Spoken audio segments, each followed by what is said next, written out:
مالدار شخص ایام قربانی سے قبل فقیر ہو جائے تو اب اس کا کیا حکم ہے؟ چنانچہ جو شخص مالدار تھا اس نے قربانی کی نیت سے جانور کو خریدا تھا، پھر کسی وجہ سے وہ جانور گم ہو گیا یا ضائع ہو گیا یا مر گیا یا اور بھی کوئی صورت اس کی پیش آ گئی، اور جب قربانی کا وقت آیا تو یہ مالدار جو شخص تھا وہ فقیر ہو گیا ہے، یعنی اب اس کے پاس ایسا مال نہیں جو صاحب نصاب ہو سکے اور اس کے ذمہ قربانی کا وجوب ہو سکے، تو اب وہ صاحب نصاب نہیں رہا، تو اس پر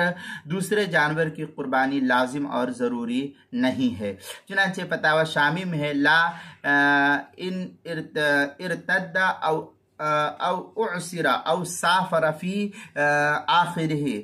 یہ فتاوی شامی کی عبارت ہے جو زکریہ بک ڈپو دیوبند کا ہندی نسخہ اس کی 9ویں جلد صفحہ 458، کراچی کا چھپا ہوا نسخہ اس کی 6ٹھی جلد صفحہ 316 پر اس کو نقل کیا۔ آگے ہے وَلَوْ اشْتَرَى الْمُوسِرُ شَاةً لِلْأُضْحِيَّةِ فَضَاعَتْ حَتَّى انتقص نصابُ، اس طریقے کی عبارت جو ہے فتاوی ہندیہ کی 5ویں جلد صفحہ 292، جامع الفتاوی 4تھی جلد صفحہ 386، کتاب المسائل 2ری جلد صفحہ 302 اور 303 پر بھی اس کو نقل کیا گیا ہے۔